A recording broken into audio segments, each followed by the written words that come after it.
కాకినాడ జిల్లా జగ్గంపేటలో వైఎస్ఆర్ కాంగ్రెస్ పార్టీ సమావేశం నియోజకవర్గ ఇన్ఛార్జ్ మాజీ మంత్రి తోట నరసింహం ఆధ్వర్యంలో నిర్వహించారు.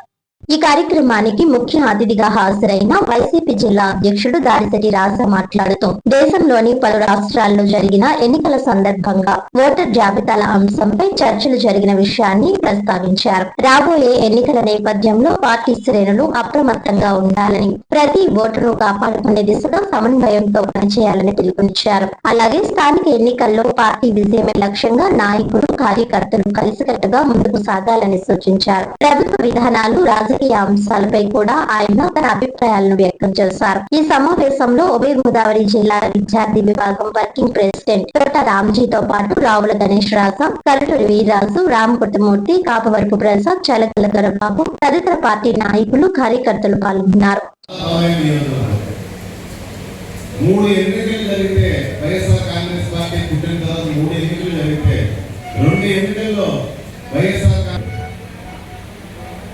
అదేవిధంగా ఎస్ఐఆర్ మీద ఇక అందరూ చెప్పారు, అందరికీ మ్యాక్సిమం అవగాహన ఉంటుంది. ఎందుకంటే కొన్ని వాళ్ళందరూ కూడా నాయకులు బిఎల్ఏ బట్టి మ్యాక్సిమం అవగాహన ఉంటుంది. ఖచ్చితంగా నాయకులు బిఎల్ఏ ఒక్కొక్క దగ్గర నాయకులే బిఎల్ఏ ఉంటాడు. అలా లేని పక్షంలో పిల్లలు బిఎల్ఏ తెస్తే ఖచ్చితంగా నాయకులందరూ చెక్ చేయాలి.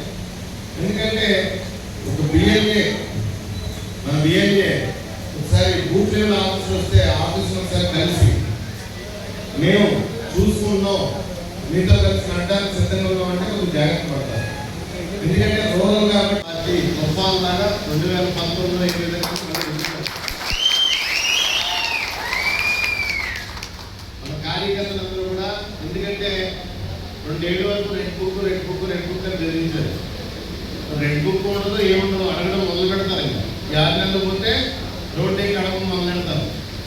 ఒకరిని ఏంటంటే బెదిరిస్తారు. లక్షల మంది ఎవరు బెదిరించలేరు. ఆల్రెడీ స్టార్ట్ అయింది మాట్లాడడం. ప్రజలతో తిరుగుబాటు స్టార్ట్ అయింది.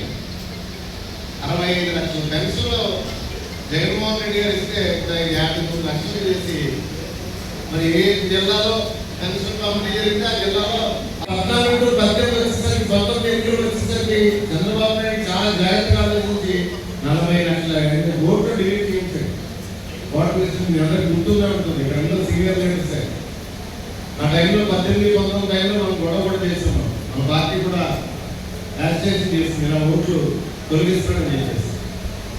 ఇప్పుడు కూడా ఇది అవకాశంగా చేస్తుంటాడు చంద్రబాబు నాయుడు. ఎందుకంటే కేంద్రం చేతుల్లో ఉంది, అతని మీద ఆధారపడి ఉంది. చెలరేగిపోతాడు. ఖచ్చితంగా అతను పూర్తిగా మైక్రో లెవెల్లో ప్లాన్ చేస్తారు.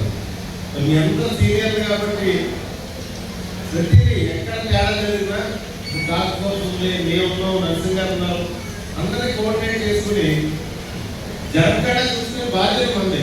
మిగతా జిల్లాలో నాకు సంబంధం లేదు, కానీ కాకినాడ జిల్లాలో మనకి ఆ విధమైన పొరపాట్లు జరగకుండా చూసుకునే బాధ్యత మీ అందరితో పాటు మీతో పాటు కలిసి పనిచేస్తున్నాను కూడా.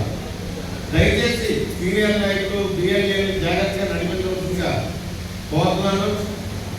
అదేవిధంగా రానున్న రోజుల్లో 2 సంవత్సరాలకే ఏ ప్రభుత్వం మీద నేను అంత వ్యతిరేకత విధ్వంసం చేస్తున్నాం. ఎలక్ట్రానిక్ మీద మాట్లాడుతున్నాం. వాళ్ళు చేసే పనులన్నీ ఎలక్ట్రానిక్ మీద మాట్లాడుతున్నాం. వాళ్ళు చేసే అవినీతంతా ఎలక్ట్రానిక్ మీద మాట్లాడుతున్నాం. దయచేసి అందరూ కూడా ఇంకొక 2 సంవత్సరాలు దాటిందంటే వాళ్ళు ఎక్కడ సోదరులు కూడా ఉండవు. ఇప్పుడే సమాధానం